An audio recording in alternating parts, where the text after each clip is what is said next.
ये कहानी काल्पनिक घटनाओं पर आधारित है। इस कहानी का किसी जीवित या मृत व्यक्ति से कोई संबंध नहीं है। इस कहानी का उद्देश्य किसी भी धर्म या संप्रदाय को ठेस पहुंचाना नहीं है। इस कहानी के जरिए हम किसी भी अंधविश्वास या काले जादू को प्रोत्साहन नहीं दे रहे हैं। नमस्कार, आप सबका एक बार फिर से स्वागत है अजीबोगरीब भूतिया कहानी में। चलिए आज आपको एक बार फिर से ले चलते हैं अजीबोगरीब घटना की ओर। लेकिन उससे पहले चैनल को सब्सक्राइब और कहानी को लाइक कर दीजिए। और आप भी हमें कहानी भेजना चाहते हैं तो ईमेल पे भेज दीजिए। लकी की एक कंपनी में नई सेल्स की जॉब लगी थी। नया होने के कारण लकी को इस फील्ड में काम करने का ज्यादा अनुभव नहीं था। वो अपने सीनियर के अनुसार इस काम को अंजाम देता था और उसके सीनियर्स उसे काम करने के लिए हमेशा उस पर टारगेट का दबाव बनाते थे। ऐसे ही एक शाम को उसके सीनियर्स की कॉल आई और उसे कंपनी के सामान की मार्केटिंग के लिए शहर की एक अजीब सी सुनसान जगह जाने के लिए कहा। उसने घड़ी की ओर देखा तो शाम के 5 बज रहे थे। बाहर मौसम काफी खराब था। घने बादलों के कारण ऐसा लग रहा था कि मानो रात चुकी हो। साथ ही साथ तेज बारिश भी शुरू हो गई थी। लकी वहां जाता तो लौटने में देर रात हो जाती। यह सोचकर उसने अपने सीनियर से कहा कि सर, मेरे हिसाब से इतनी देर वहां जाना ठीक नहीं, मैं कल चला जाऊंगा। दूसरी ओर से उसका सीनियर गुस्सा होकर बोला, देखो, सेल्स वाले बंदे समय नहीं देखा करते। इस फील्ड में वैसे ही भी बहुत कंपटीशन है। यदि तुम्हें कोई परेशानी हो रही है तो मैं किसी और को भेज सकता हूँ, उसका टारगेट भी पूरा हो जाएगा। टारगेट के बारे में सोचकर लकी ने जाने के लिए हाँ कर दी। हैरान परेशान सा वो तेज बारिश में अपनी बाइक से शहर की भीड़ भाड़ वाली सड़कों से निकलकर वह वहां पहुंच गया। ये एरिया भी लोगों की आवाज से हर वक्त रोशन रहता है, मगर आज खराब मौसम और तेज बारिश के कारण दूर दूर तक उसे कोई इंसान नजर नहीं आ रहा था। वो जल्दी जल्दी अपनी बाइक चलाकर अपनी साइट पर पहुंच गया, मगर वहां पर कोई भी नहीं था जिस मैनेजर से उसे मिलना था। वो आज खराब मौसम के कारण जल्दी अपना काम खत्म कर अपने घर निकल गया था। लकी खुद पर गुस्सा करने लगा कि वो यहाँ कॉल करके क्यों नहीं आया। उस वक्त रात के 10 बज चुके थे। बाहर अभी भी तेज बारिश हो रही थी। लकी खुद से, यार, ऐसी बारिश में तो बाइक चलाना भी मुश्किल होगा, मगर यहाँ रुक भी तो नहीं सकता हूँ यार। ये प्राइवेट नौकरी जो भी कराए वो कम है। खुद से बात करते हुए धीरे धीरे बाइक चलाने लगा। बारिश के कारण उसे आगे का कुछ दिखाई नहीं दे रहा था। उसे आगे बाइक चलाने में तकलीफ हो रही थी। वो अभी कुछ दूर चला ही था कि उसकी गाड़ी खराब हो गई। वो अपनी गाड़ी ठीक करने की कोशिश करने लगा, मगर नाकामी उसके हाथ लगी। वो परेशान होकर मदद की तलाश करने लगा। दूर दूर तक कोई भी नजर नहीं आ रहा था। वो अपनी साइड से भी इतना दूर आ चुका था कि पैदल वापस जाना थोड़ा मुश्किल ही था। तभी थोड़ी देर में ही सामने से एक कार आती हुई नजर आई। लकी के चेहरे पर आई हुई परेशानी कुछ हद तक कम हो गई थी। अब उसको विश्वास हो गया था कि उसे मदद मिल जाएगी। उसने तुरंत अपनी बाइक सड़क के किनारे लगा दी और कार रोकने के लिए इशारा करने लगा, मगर वो कार उसे देखकर नहीं रुकी। तो लकी के चेहरे पर निराशा आ गई और फिर कोई साधन तलाश करने लगा। अगले ही पल वो कार रिवर्स में आकर उसके पास आकर खड़ी हो गई। उसे हैरानी हुई कि जो कार अभी बिना रुके चली गई अचानक से पीछे क्यों आई। जैसे ही कार उसके पास आकर रुकी, सड़क किनारों के लैंपों की हल्की रोशनी में उसने देखा कि कार की हालत बहुत ही खराब हो चुकी थी।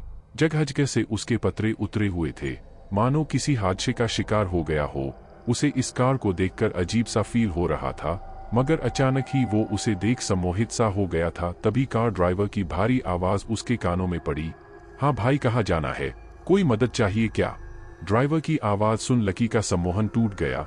वो धीरे धीरे ड्राइवर की ओर बढ़ा। अंधेरे में चेहरा भी भयानक लग रहा था, काला चेहरा, और वो कंबल में खुद को लपेटे हुए था। उसे देखकर कुछ पल के लिए डर गया। उसके शरीर में ठंड के कारण कपकपी सी होने लगी और अजीब सी गंध उसकी नाक में आई। जब कोई जवाब नहीं दिया तो ड्राइवर दोबारा बोला, भाई कहीं चलना है, बता दीजिए। उसकी बात सुनकर लकी को होश आया और वो बोला, मैं किसी काम से अंदर शहर में आया था। लौटते समय मेरी बाइक खराब हो गई। मुझे थोड़ी दूर के लिए लिफ्ट दे दो। ड्राइवर, भाई हम तो यहाँ पर मदद करने के लिए ही है, आगे तो जगह नहीं है, पीछे बैठ जाओ। ये कहकर ड्राइवर अजीब तरीके से हंसने लगा। अंधेरे वीरान में लकी को इस तरह की हंसी बहुत अजीब लगी, मगर उसे मदद की बहुत जरूरत थी। इसीलिए उसके कहने पर लकी पीछे की सीट पर बैठ गया। बैठकर उसने देखा कि वहां पर एक बुजुर्ग आदमी और उसके साथ एक छोटा बच्चा और एक महिला घूंघट ओढ़कर बैठी हुई थी। लकी उनके पास बैठ गया और जैसे ही कार चलने लगी, पीछे बैठे वो बुजुर्ग आदमी वो बच्चा और वो महिला लकी की ओर अजीब सी निगाहों से देखने लगे। उनकी सफेद आंखें लकी के मन में भय पैदा कर रही थी। जब से वो इस कार के पास आया था तब से अजीब सी गंध उसकी नाक को परेशान कर रही थी। उसे समझ नहीं आ रहा था कि ये गंध किस चीज की है। लकी अपनी नाक पर रुमाल रखकर चुपचाप बैठा था। तभी वो बुजुर्ग धीरे धीरे उसकी तरफ होने लगा। जैसे वो पास आ रहा था वो बदबू बढ़ती जा रही थी, साथ ही में ठंड भी। लकी ने गौर से देखा तो बुजुर्ग व्यक्ति का चेहरा भी बिल्कुल सफेद था। चेहरे पर ढेर सारी झुर्रियां और आंखें इतनी काली मानो आंखों की जगह गड्ढे हों। उस पर लगे हुए चश्मे की गिलास टूटी हुई थी।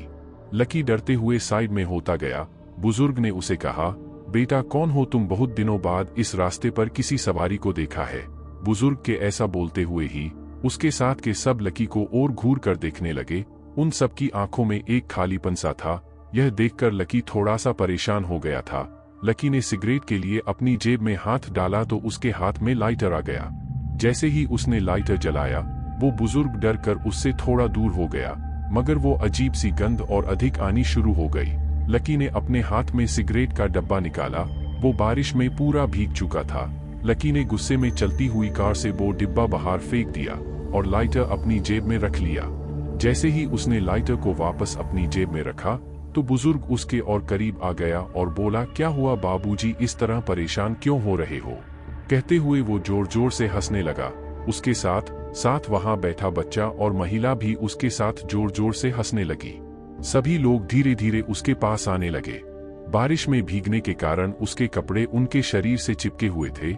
लकी ने ध्यान से देखा तो उन सबके शरीर पर चमड़ी का नामोनिशान तक नहीं था, सिर्फ हड्डियों का ढांचा ही था। लकी बहुत डर गया। वो जोर जोर से चिल्लाने लगा। लकी को चीखते देख वो कार ड्राइवर और जोर से कार चलाने लगा। जो महिला घूंघट में थी उसका घूंघट अपने आप हट गया। उसका चेहरा बहुत ही डरावना था। जगह जगह से जले हुए चेहरे पर मास्क लटक रहा था। देखते ही देखते वो लोग खुद ब खुद जलने लगे। ये अचानक से जलते हुए लोग और वो गंध और तेज होने पर लकी को समझ आ चुका था कि वो गंध किस चीज की है। वो गंध इंसानों को जलाने पर शमशानों से आती हुई वो गंध थी। लकी का डर के कारण बुरा हाल हो गया था। सारी जलती हुई लाशें लकी के पास ही खड़ी थी। सभी लाशें लकी से चिपट गई थी और अब लकी का शरीर भी जलने लगा था। अगली सुबह मौसम बिल्कुल साफ हो गया था। सड़क पर आवन जावन भी शुरू हो गई थी। लकी का जला हुआ शरीर उसकी बाइक के पास मिला। कार में बैठे हुए लोग उसकी लाश को देख रहे थे। लाश के आसपास खड़े लोग बोल रहे थे कि लगता है सालों पुराना कार जलने का हादसा कल रात को दोबारा हो गया। अपनी यह कहानी यही खत्म होती है। मिलते हैं एक और नई कहानी में।